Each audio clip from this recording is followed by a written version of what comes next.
आहुति के दर्शकों, इस समय हम तपोवन ट्रस्ट के मुख्य कार्यालय पे बैठे हैं और इस समय उस कमरे में हम जहां पर एक नई सौगात दी जा रही है तपोवन ट्रस्ट की तरफ से, उसके बारे में बताने से पहले मैं आपको ये बताना चाहता हूं कि मेरे पास महेश पेड़ीवाल जी बैठे हैं और मैं तो ये कहता हूं डॉक्टर चाहे चेक कर लें, इनका दिमाग नहीं है, दिमाग की जगह कंप्यूटर फिट है।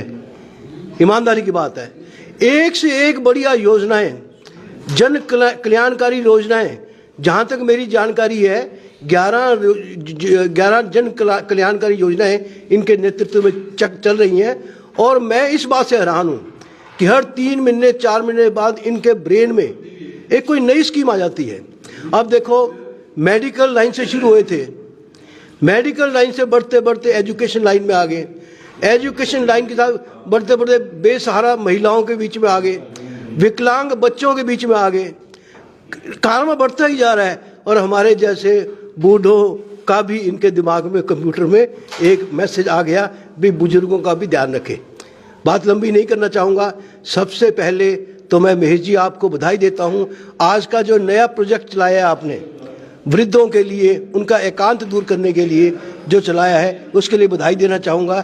अब आप बताइए आज का ये क्या कार्यक्रम है, पूरे विस्तार से बताइए। तपोवन ट्रस्ट विभिन्न क्षेत्रों में अलग अलग योजनाएं बनाकर जन साधारण के काम आने वाली योजनाओं को संचालित कर रहे हैं। अभी तपोवन वरिष्ठ जन सेवा संस्थान मदन जी जोशी, मनीराम जी सेतिया, बजाज साहब, जैन साहब, इन सब के नेतृत्व में तपोवन वरिष्ठ जन सेवा समिति का कार्य चल रहा है। किस प्रकार से सीनियर सिटीजन्स की कोई प्रॉब्लम हो या किस प्रकार से इनके क्षेत्र में हम काम कर सकें। तो अभी एक नई परिकल्पना सबके दिमाग में आई कि आज के समय के अनुसार जहां एकाकी परिवार, न्यूक्लियर फैमिली होने लगी, बच्चे अपने कैरियर के चक्कर में, जॉब के चक्कर में शहरों की ओर पलायन करने लगे, तो किस प्रकार से माँ बाप के लिए एक ऐसी परिस्थितियां पैदा हो जाती है कि वो घर में अकेले रह जाते हैं। उससे उनके डिप्रेशन की तकलीफ हो जाती है, एकाकीपन की तकलीफ हो जाती है। तो हम उसको दूर करने में कैसे सोसाइटी सहयोग करे, इस परिकल्पना को लेकर यह विचार किया गया। इसका नाम भी क्या दिया है, तपोवन टॉकिंग पार्लर, हथाई, जिसको हम देशी भाषा में हथाई कह देते हैं। गपशप करनी, अपना समय अच्छे लोगों के साथ व्यतीत करना, इस प्रकार का एक कार्यक्रम तपोवन वरिष्ठ जन सेवा समिति ने शुरू किया है। तपोवन ट्रस्ट इसमें सहयोगी है। तो मैं तपोवन वरिष्ठ जन समिति के जो पदाधिकारी हैं उनका भी धन्यवाद करता हूं। हमारा जो उद्देश्य है वो ये है कि जो बुजुर्ग, जो सीनियर सिटीजन अपने परिवार में अकेले रह जाते हैं, माँ और बाप 2 जने घर में हैं, बच्चे बाहर हैं, वो अपना समय इस प्रकार से व्यतीत करें कि उनमें कहीं दिमाग में डिप्रेशन नहीं आए, एकाकीपन नहीं आए या अपने आप को वो बोरियत महसूस नहीं करें। उनका जीवन शानदार तरीके से कैसे व्यतीत हो, इस परिकल्पना को लेकर इसकी स्थापना की गई है। आप देख रहे हैं, अभी आपको चलाना जी के साथी दिखाएंगे कि किस प्रकार से कैरम बोर्ड, मैगजीन्स, सारेगामा का संगीत, स्मार्ट टीवी, ताश, लूडो, शतरंज, अलग अलग प्रकार से यहाँ बैठकर सब परिवार के लोग, सब सीनियर सिटीजन अपनी बातचीत करेंगे, अपने कोई जवानी की बात करेंगे, कोई सुख दुख की बात करेंगे। इस प्रकार से कोई समाज और दिशा, देश को कैसे दिशा जाए, इस बारे में बात करेंगे। इस परिकल्पना को लेकर चलाना जी यह एक नई बात स्थापित की गई है। महेश जी, बहुत दूर की सोच है आपकी। वो सोच है जो घर के पाले पड़ोसे बच्चे नहीं करते। वो दर्द आपने जो महसूस किया है वो सगे जाए बच्चे महसूस नहीं करते। आज मैंने देखता हूँ, मेरी आंखों में वास्तव में आंसू आ जाते हैं जब मैं तपोवन में बेसहारा औरतों को हंसते हुए देखता हूँ। उन औरतों को जिनके माँ बाप ने, जिनके बच्चों ने उनको घर से बेदखल कर दिया है। आज अभी एक मेरे को बुजुर्ग मिले थे, यहीं पे हैं, ये वो पीछे खड़े हैं, देखो दिखाना, वो पीछे खड़े हैं। उनका ये कहना है कि मेरा मकान पे बच्चों ने कब्जा कर लिया और मेरे को रोटी नहीं दे रहे हैं। लेकिन तपोवन जिंदा है अभी। मशीन कंप्यूटर से अगली बार बेसहारा महिलाओं के बाद में बेसहारा बुजुर्गों के लिए भी निकलेगी रोटी पानी रहने की व्यवस्था। बस बस समझ गए, आपका इशारा समझ गए, आपका दर्द समझ गए। तो सबसे पहले बहुत बहुत बधाई आहुति परिवार की तरफ से। आप आगे बढ़ते रहिए।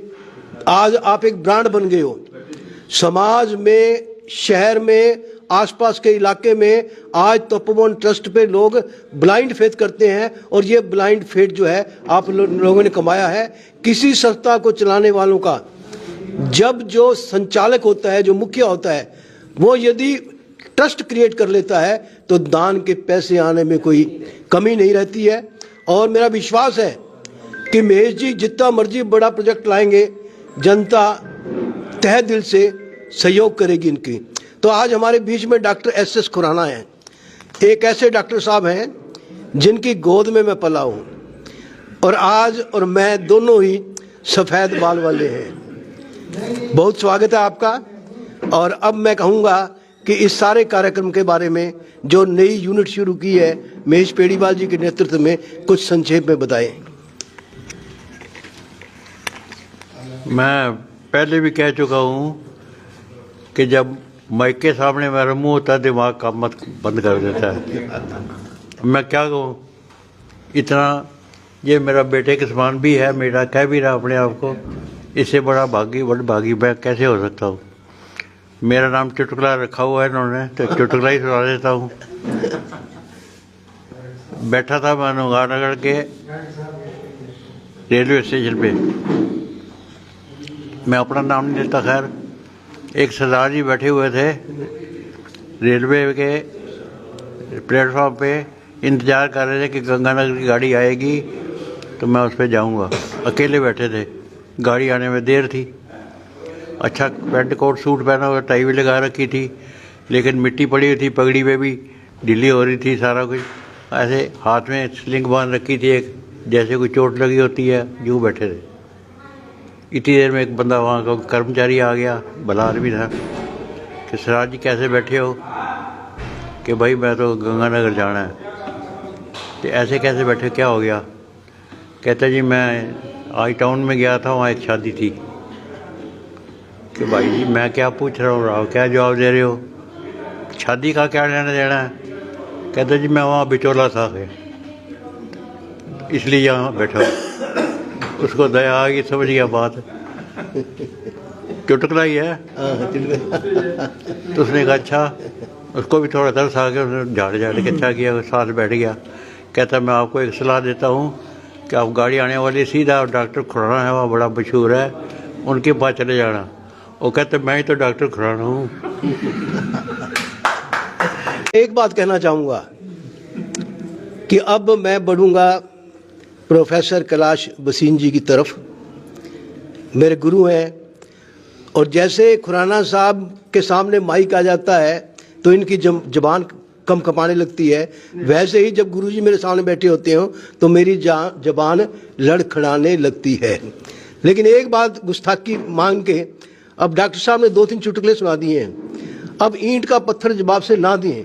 ये कार्यक्रम हताई का है, क्यों सर, हताई का है ना, तो मज़ा नहीं आएगा।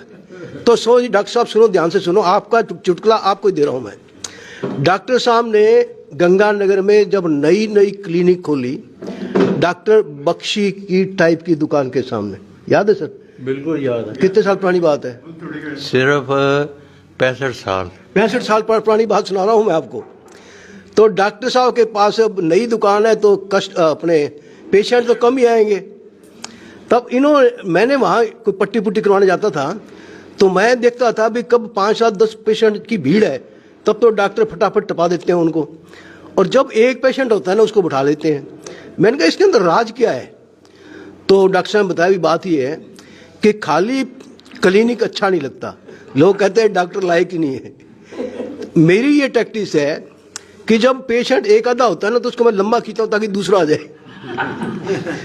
और इसमें अब क्या होता है, मेरे पास कोई लेडीज आ गई तो मैं देखता हूँ वो बहू लगती है मेरे को एज के हिसाब से, तो बहू इलाज तो करता हूँ लेकिन टाइम पास करने के लिए, बहू तेरी सास कैसी है? कोई भी बहू नहीं होती जो अपनी सास की प्रशंसा कर ले। बड़ी दुखी हूं मैं मेरी सास से, मेरे से इतने काम करवाती है, मेरे को दुखी कर रखा है। तो उसका 10-15 मिनट बीत जाते हैं, इतने को पेशेंट आ जाता है। और कभी कोई सास बैठी हो तो सास जी, माता जी तारी बहू किसी है तो वो अपनी बहू की बुराइयां करने चालू कर देती है। इतने में 10-15 मिनट हो जाते, 10 मिनट में इतने और पेशेंट आ जाता। अपनी दिहाड़ी पक्की। तो कैलाश जी आपके चरणों को स्पर्श करते हुए मैं, अब नंबर कट गया भाई साहब, अब आपको ईंट का जवाब पत्थर से दोगे, मैं नहीं दूंगा अब आप। हाँ जी वसीम साहब, चरण स्पर्श के साथ आप जो भी बोलो हमें मैं सुना देता हूँ। बिल्कुल सब कुछ सुनाना पड़ेगा। ये कार्यक्रम के बारे में बताना पड़ेगा। ये कार्यक्रम भी तो हो रहा है शुरू। ये इतना सब बैठो सब बसो। बात यह है कि अपना इनाम जो अगर होगा महेश जी के जितने भी प्रकल्प हैं उसमें मौलिकता है। जब इन्होंने ये टॉकिंग सेंटर उसके ब्रैकेट में हथाई लिखा तो मुझे हरियाणा याद आ गया। हरियाणा में हथाई बहुत ही महत्वपूर्ण है। गांव में बड़े लोग बैठते हैं, गपशप करते हैं, चुटकुले सुनाते हैं। और वास्तव में जो जितने प्रकार के चुटकुले मैंने सुने हैं उसमें से कई हथाई में से ही सुने हैं। क्योंकि हथाई हो रही है, मैं एक चुटकुला कहकर अपनी बात समाप्त कर दूंगा। एक आदमी डॉक्टर के पास गया। डॉक्टर जरूरी है। डॉक्टर के पास गया और उसने कहा, डॉक्टर साहब मैंने मेरी घरवाली ने ऊंचा सुना है। तो डॉक्टर ने कहा कि भी कितना ऊंचा सुना है, उसका पता लगा। तो बोले यो तो मैंने पता को नहीं भाई कितना ऊंचा सुना है। तो उसने एक फार्मूला बताया उसको, इस फार्मूले से पता करके ला भाई तेरी घरवाली को कितना ऊंचा सुनता है। तो वो जब दहलीज में एंटर हुआ तो उसने कहा भगवान क्या बना रही है, आवाज नहीं आई। वो 15 फुट आगे जाकर उसने फिर कहा भगवान क्या बना रही है, फिर आवाज नहीं आई। जैसा डॉक्टर ने बताया था उसने 5 फुट पर जाकर के उसको कहा कि भगवान क्या बना रही है। अरे बोले तने 3 बार बता दिया साग बना रही हूं, तने सुने तो बात को नहीं।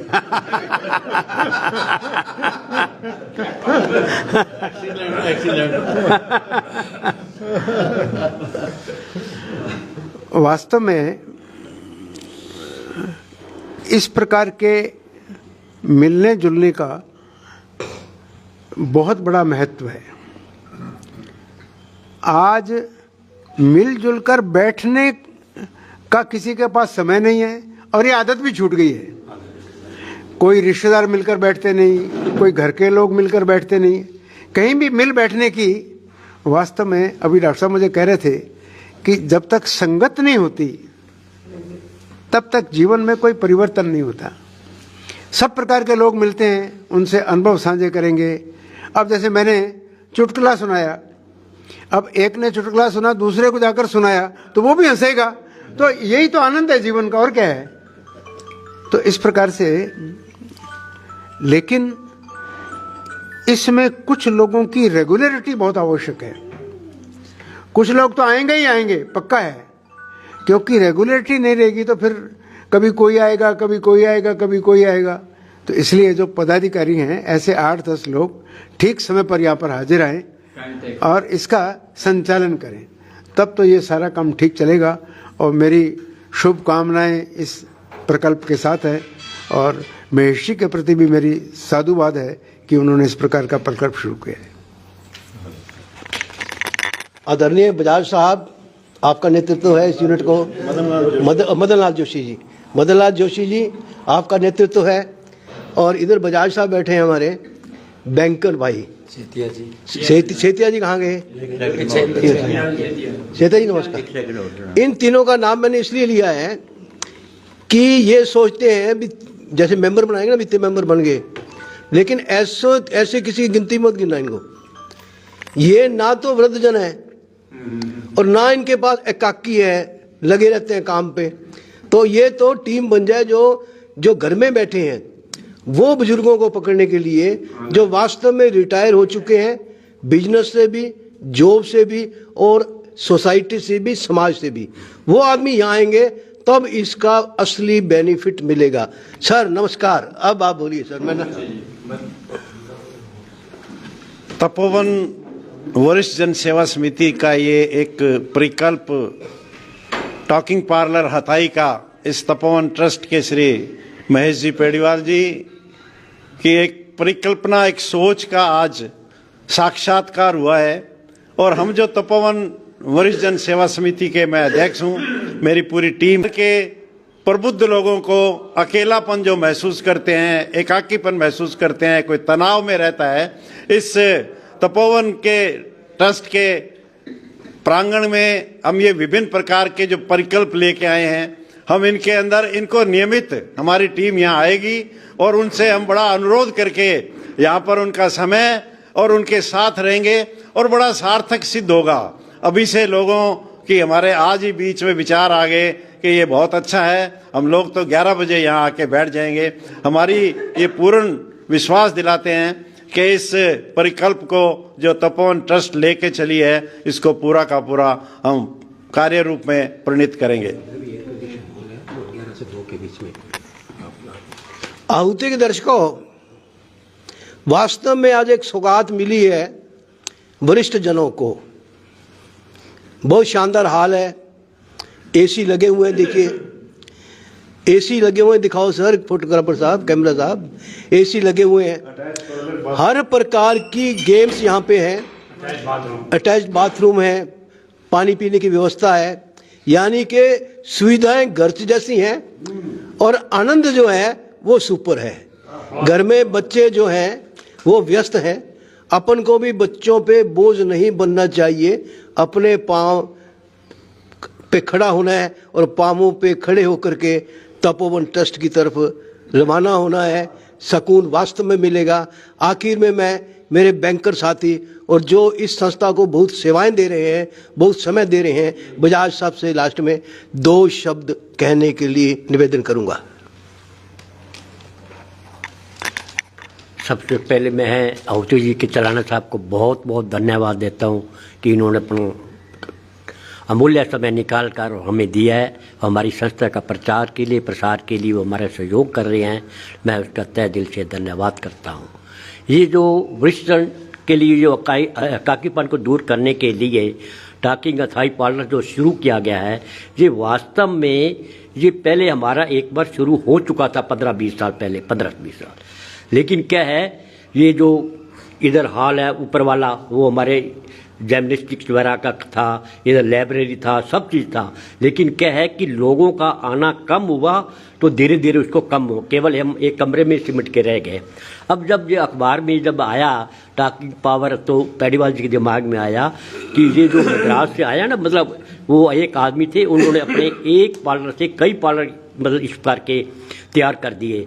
तो इनके मन में आया अपने दोबारा अपने इस चीज़ को शुरुआत करते हैं।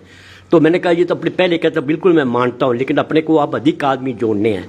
अब 8-10 आदमी तो रेगुलर आते हैं जो डेली ये अपने वो चेस वगैरह वो खेलते हैं, क्या अगर और विडो वगैरह, ठीक है ना, उनको उनमें इंटरेस्ट है। वो तो ऐसा लेते हैं जैसे 11 बजे आना है तो 11 बजे आना ही है, वो और काम छोड़ देंगे लेकिन उसमें करेंगे। अब हम इसको दोबारा हर तरफ से विस्तार पूर्वक ज़्यादा करने के लिए, ज़्यादा आदमियों को एकाकीपन दूर करने के लिए ये जो नई स्कीम बनाई है, जिसमें नई चीज़ें सारी चीज़ें हैं, और ये भी कहा है अपने पेड़ीवाल साहब ने, अगर कोई किसी चीज़ की और ज़रूरत है इसको सक्सेस करने के लिए, हम उसके लिए भी हम तैयार हैं, आप हमें आज्ञा दो।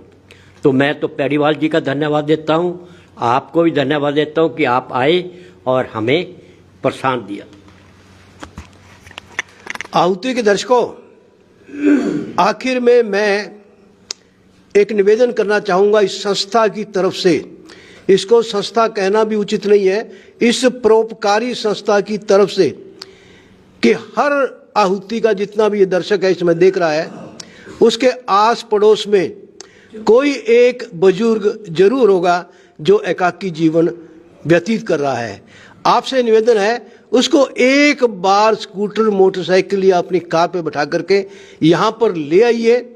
आपको, आपका भला होगा, आपको पुण्य मिलेगा और इसके साथ साथ उस बुजुर्ग का एकाकीपन फुर हो जाएगा, दूर हो जाएगा। धन्यवाद।